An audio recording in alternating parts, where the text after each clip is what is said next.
Hello दोस्तों, आप लोगों का एक बार फिर स्वागत है मेरे चैनल फन फैक्ट एसकेपी पे। आज मैं बहुत ही ज़्यादा इंपॉर्टेंट 5 न्यूज़ लेकर आया हूँ। ट्रम्प की न्यूज़ की बात लास्ट में करेंगे क्योंकि इनकी न्यूज़ रोज़ ही आ रही है।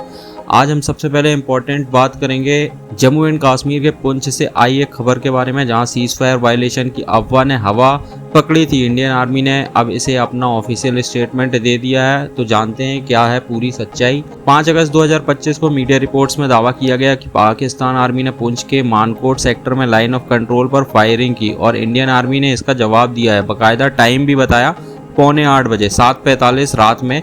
ये खबर जल्दी से वायरल हो गई, लेकिन इंडियन आर्मी ने साफ कर दिया कि ऐसी कोई सीज फायर वायलेशन नहीं हुई है। टाइम्स ऑफ इंडिया और हिंदुस्तान टाइम्स के मुताबिक इंडियन आर्मी ने इस रिपोर्ट्स को गलत बताया और कहा है कि एलओसी पर कोई भी ऐसी घटना नहीं घटी है। ये क्लैरिफिकेशन इसलिए जरूरी है क्योंकि ये अफवाह उस दिन फैली है जब देश आर्टिकल 370 के एब्रोगेशन की 6th एनिवर्सरी मना रहा था, जिससे जम्मू एंड कश्मीर के स्पेशल स्टेटस खत्म हुए थे और ये 2 यूनियन टेरिटरीज में बट गया था। आर्मी ने यह भी कंफर्म किया कि ये बॉर्डर पर सब कुछ शांत है और सिक्योरिटी फोर्सेस अपने हाई अलर्ट पर है। दोस्तों, इंडियन आर्मी हमेशा की तरह सच्चाई के साथ खड़ी है और हर चैलेंज के लिए तैयार है। आपको क्या लगता है, मीडिया को कैसे इंश्योर करना चाहिए कि गलत खबरें ना फैलाएं, क्योंकि इससे हो सकता है टेंशन फैल जाए? कमेंट में अपनी राय जरूर बताइए। और दूसरी न्यूज़ की बात करेंगे जो ऑस्ट्रेलिया और जापान के डिफेंस रिलेशन से जुड़ी हुई है। तो चलिए शुरू करते हैं, देखते हैं क्या न्यूज़ है। दोस्तों, ऑस्ट्रेलिया ने एक हिस्टोरिक डिसीजन लिया। उन्होंने अनाउंस किया है कि वो जापान से 11 नए वॉरशिप यानी मोगामी क्लास फ्रिगेट्स खरीदने वाला है। ये डील्स 10 बिलियन ऑस्ट्रेलियन डॉलर मतलब लगभग 6.5 बिलियन यूएस डॉलर की। ये जापान के डिफेंस इंडस्ट्री के लिए एक बड़ा ब्रेक थ्रू है क्योंकि ये उनका अब तक का सबसे बड़ा डिफेंस कॉन्ट्रैक्ट है और इससे ऑस्ट्रेलिया जापान के रिलेशंस भी और मजबूत होने वाले हैं। तो ये वॉरशिप्स है क्या? ये मोगामी क्लास फ्रिगेट जो मित्सुबिशी हेवी इंडस्ट्रीज बना रही है, ये एक मॉडर्न स्टेल्थी और मल्टी मिशन कैपेबल वॉरशिप है। इसमें 32 वर्टिकल लॉन्च सिस्टम सेल्स हैं जो लॉन्ग रेंज मिसाइल्स जैसे SM-2, SM-6 और टोमाहॉक लॉन्च कर सकते हैं। एंटी सबमरीन, एंटी एयर और सरफेस कॉम्बैट ये सब के लिए ये शिप परफेक्ट है। और सबसे बड़ी बात है, इसका रेंज 10,000 नॉटिकल माइल्स है जो अपने पुराने एंजेक क्लास शिप्स के 6,000 माइल से काफी ज्यादा है। प्लस इसमें सिर्फ 90 क्रू मेंबर्स चाहिए जबकि पुराने शिप्स में 170 लोग लगते थे। अब सवाल ये है, ऑस्ट्रेलिया ने जापान को क्यों चुना? एक्चुअली एक कॉम्पिटिटिव बिडिंग प्रोसेस हुआ है जिसमें जापान के मोगामी क्लास ने जर्मनी के डिजाइन को हरा दिया। Australia defence minister Richard Marles ने कहा है कि ये फ्रिगेट कॉस्ट, कैपेबिलिटी और डिलीवरी शेड्यूल के हिसाब से बेस्ट है। जापान ने ऑस्ट्रेलिया को प्रायोरिटी दिया है, इतना कि ऑस्ट्रेलिया को पहले शिप्स मिलेंगे जापान के अपने नेवी से भी पहले। अब कैसे बनाएंगे ये शिप्स? पहले 3 शिप्स जापान में बनेंगे और 2029 तक डिलीवर हो जाएंगे। पहला शिप 2030 तक ऑस्ट्रेलिया नेवी में रेडी होगा। बाकी के 8 शिप्स वेस्टर्न ऑस्ट्रेलिया में बनेंगे जिससे वहाँ के locals jobs of ship building industry को भी बूस्ट मिलेगा। ये डील क्यों इतनी इंपॉर्टेंट है? तो एक, ये ऑस्ट्रेलिया के सबसे पुराना एंजेक क्लास शिप्स अब रिटायर्ड होने वाले हैं, उनकी जगह ये मॉडर्न वॉरशिप्स नेवी को और पावरफुल बनाएगा। दूसरा, जापान के लिए ये पहला मेजर वॉरशिप एक्सपोर्ट है वर्ल्ड वॉर 2 के बाद। इससे उसका डिफेंस इंडस्ट्री ग्लोबल मार्केट में भी बड़ा प्लेयर बन सकता है। और तीसरा, यह डील इंडो पैसिफिक रीजन में ऑस्ट्रेलिया और जापान के स्ट्रेटेजिक पार्टनरशिप को और स्ट्रॉन्ग करेगी, जो चाइना के इंक्रीजिंग इन्फ्लुएंस के अगेंस्ट एक बड़ा स्टेप है, लेकिन थोड़ी रिस्क भी है। ये अपग्रेडेड मोगामी क्लास का डिज़ाइन अभी फुली डेवलप तो नहीं है और जापान ने पहले कभी वॉरशिप एक्सपोर्ट भी नहीं किया। अगर ऑस्ट्रेलिया ज़्यादा चेंजेस मांगता है तो डिले हो सकते हैं। प्लस 2 अलग टाइप्स के फ्रिगेट्स ऑपरेट करना थोड़ा चैलेंजिंग भी हो सकता है। तो दोस्तों, ये थी ऑस्ट्रेलिया जापान के बड़े डिफेंस डील की कहानी। अगर आपको ये वीडियो पसंद आई तो प्लीज़ वीडियो को लाइक ज़रूर करें। हाँ, वीडियो आप देखते हैं पर लाइक नहीं करते, कमेंट तो बिल्कुल कोई भी नहीं करता, तो प्लीज़ कमेंट ज़रूर करें और शेयर भी करें वीडियो को।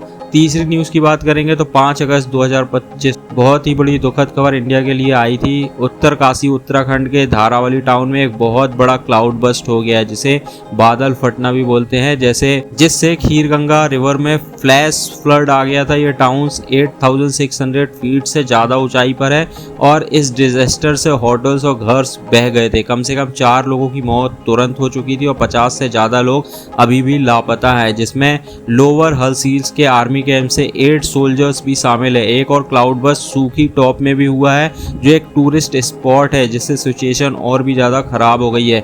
रेस्क्यू ऑपरेशन चल रहे हैं, जिसमें एनडीआरएफ, आईटीबीपी और एसडीआरएफ टीम्स काम कर रहे हैं। आईटीबीपी ने अब तक 37 विलेजर्स को बचाया है। पीएम नरेंद्र मोदी और होम मिनिस्टर अमित शाह ने सीएम पुष्कर सिंह धामी से बात की और फुल सपोर्ट का भरोसा दिया है। इमरजेंसी के लिए Uttarkashi district emergency operation centre से कांटेक्ट कर सकते हैं आप। ये जो नंबर मैं दे रहा हूँ, ये नंबर आप देख सकते हैं और इस पे कांटेक्ट कर सकते हैं। बारिश के बीच रिलीफ एफर्ट भी जारी है। चौथी न्यूज़ की बात करेंगे, जो हर एक इंडियन सिटीजन्स को जानना बहुत ही जरूरी है। Citizenship act 1995, national identity card और national register of citizen NRC के बारे में। ये चीज़ें हमारी आइडेंटिटी और राइट से कनेक्टेड है। चलो सिंपल लैंग्वेज में बहुत ही अच्छे से समझाता हूँ मैं आप लोगों को।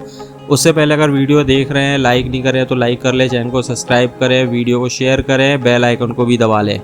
तो पहले बात करते हैं सिटीजनशिप एक्ट 1995 की। इस लॉ के अकॉर्डिंग गवर्नमेंट मतलब सेंट्रल गवर्नमेंट को हर इंडियन सिटीजन्स को कंपलसरी रजिस्टर करना है और उन्हें एक नेशनल आइडेंटिटी कार्ड देना है। जैसे आधार कार्ड था, उसी तरीके से अब फिर से रजिस्टर करके एक नई आईडी बनाएंगे। ये कार्ड एक वैलिड प्रूफ है कि आप इंडिया के ही सिटीजन, लेकिन ये कार्ड तभी मिलेगा जब आपका नाम national register of Indian citizen यानी एनआरसी में होगा। अभी आपको पता है कि आधार कार्ड बहुत सारे लोगों का बन गया है, जो बांग्लादेश से भी आए हैं, बाहर कंट्रीज से, उन्होंने भी आधार कार्ड बनवा लिया है। तो अब ये फिर से दोबारा प्रोसेस होगी एनआरसी की।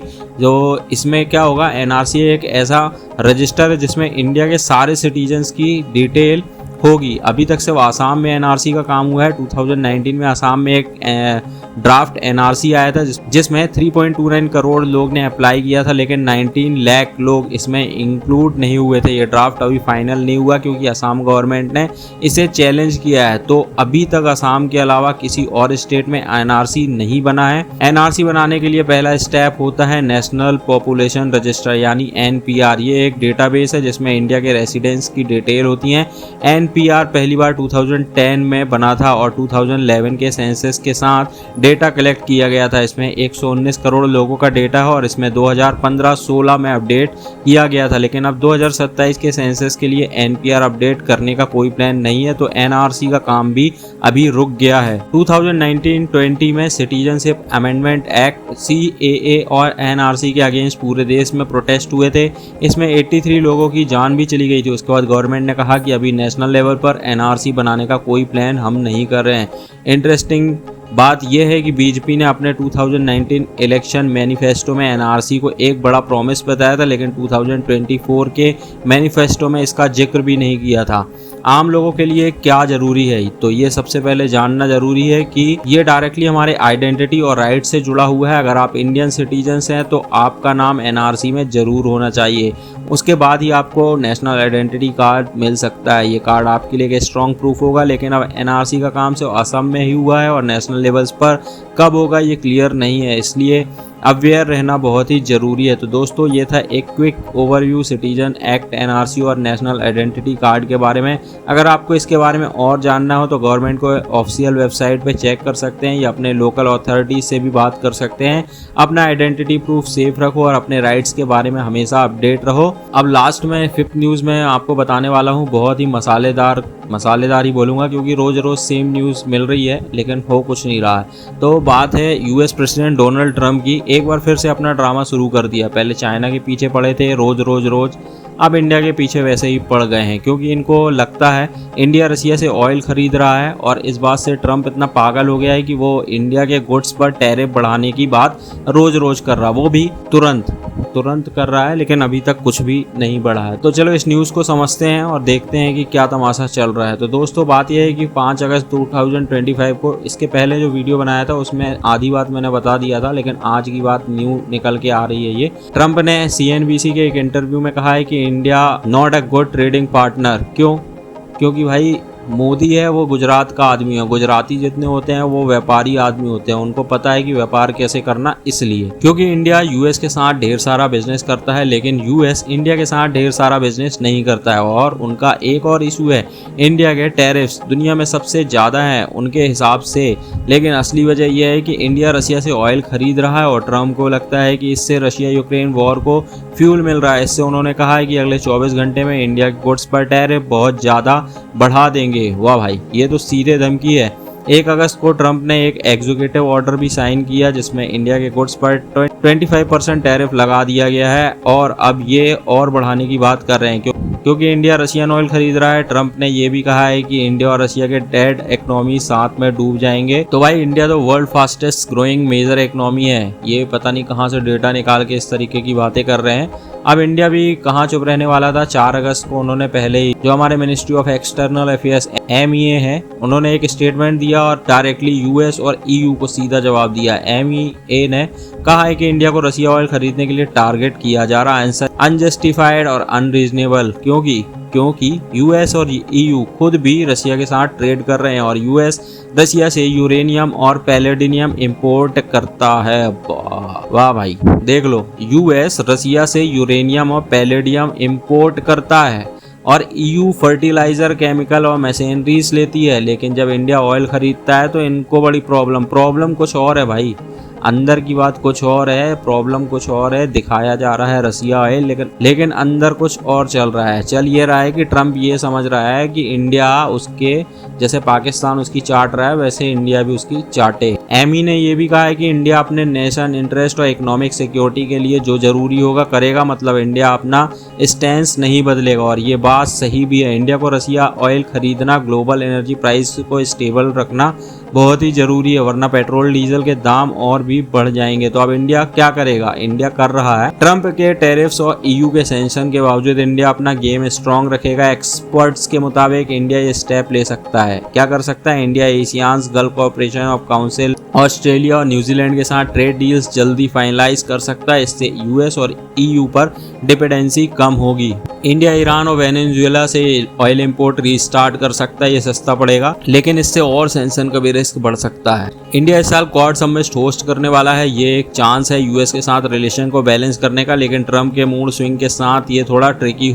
लग रहा है। तो दोस्तों ये मामला सिर्फ टैरिफ का नहीं है। US इंडिया के बीच $135 बिलियन का ट्रेड होता है लेकिन US को $45 बिलियन का ट्रेड डेफिसिट है जो ट्रंप को पसंद नहीं आ रहा है। बात इतनी सी है, इंडिया का ऑयल खरीदना रशिया से ये एक जियोपॉलिटिकल इशू है क्योंकि US और UN चाहते हैं कि रशिया को आइसोलेट किया जाए, लेकिन इंडिया के लिए एनर्जी सिक्योरिटी बहुत ही ज़्यादा ज़रूरी है और वैसे भी इंडिया का स्टैंड ये है कि वो ग्लोबल एनर्जी मार्केट को स्टेबल रखने में हेल्प कर रहा। तो ट्रंप का ये ड्रामा कहाँ तक जायज़ है? क्या इंडिया अपना स्टैंड मेंटेन रखेगा या कुछ और नए ट्विस्ट देखने को मिल सकते हैं? तो ये था ट्रंप का नया तमाशा और इंडिया का सैवेज जवाब। आपको क्या लगता है, इंडिया को अपने रशियन ऑयल इंपोर्ट करना कंटिन्यू रखना चाहिए या ट्रंप के प्रेशर में आ जाना चाहिए? क्योंकि ट्रंप भी तो रशिया से ट्रेड कर ही रहा है। अपने कमेंट और अपनी राय जरूर बताइए। वीडियो को लाइक करें, चैनल को सब्सक्राइब करें, बेल आइकन को दबाएं। मिलते हैं एक नई वीडियो में। आज के लिए इतना ही। धन्यवाद। जय हिंद।